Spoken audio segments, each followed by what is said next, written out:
Hello! എല്ലാവർക്കും നമ്മുടെ പുതിയൊരു വീഡിയോയിലേക്ക് സ്വാഗതം. അപ്പോഴേ നമുക്കിന്ന് കുറച്ച് മുരിങ്ങ ഇല കിട്ടിയിട്ടുണ്ട്. അപ്പം നിങ്ങൾ വിചാരിക്കും ഈ ഇലയ്ക്ക് എന്താണ് പ്രത്യേകത എന്ന്. അപ്പോൾ പ്രത്യേകത ഒന്നുമല്ല.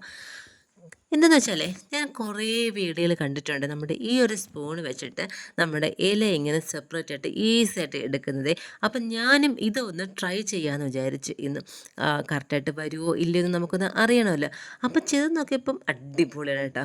ഇലയൊക്കെ നല്ല സെപ്പറേറ്റ് ആയിട്ട് വരുന്നുണ്ട്.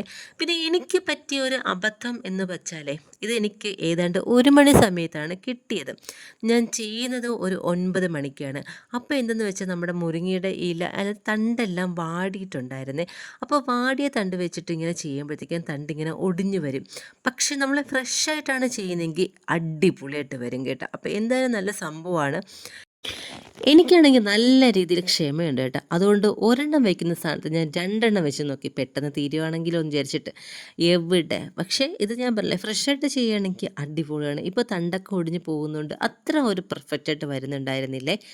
ഇങ്ങനെ ചെയ്യുകയാണെങ്കിൽ ഞാൻ 9 മണിയായില്ല 10 മണിയല്ല 11 മണിയായാലും ഇങ്ങനെ ഇരിക്കുമെന്നുള്ള കാര്യം എനിക്ക് മനസ്സിലായി. അതുകൊണ്ട് ഞാൻ എന്ത് ചെയ്തു, ഇതൊക്കെ അങ്ങെടുത്ത് മാറ്റിയിട്ട് നമ്മുടെ കൈ കൊണ്ട് തന്നെ അങ്ങ് ചെയ്യാമെന്ന് വിചാരിച്ച് അങ്ങനെ സ്പൂണൊക്കെ എടുത്ത് മാറ്റിയിട്ട് ഞാൻ പഴയ രീതിയിൽ നമ്മുടെ നാടൻ രീതിയിൽ എനിക്കാണെങ്കിൽ മുരിങ്ങയില തോരനൊക്കെ ഭയങ്കര ഇഷ്ടമാണ്. പക്ഷേ ഈ ഒരു പ്രോസസ്സിംഗ് ഉണ്ടല്ലോ അതെനിക്ക് ഒട്ടും ഇഷ്ടമല്ല. അതുകൊണ്ട് ഇവിടെ അധികം വയ്ക്കാറുമില്ല. പിന്നെ ചിലപ്പോൾ അമ്മ വരുമ്പോഴത്തേക്കും വീട്ടിലുണ്ട്. അങ്ങനെ വീട്ടിൽ നിന്ന് ചിലപ്പം ഇറുത്തൊക്കെ കൊണ്ടുവരികയാണെങ്കിൽ വയ്ക്കും.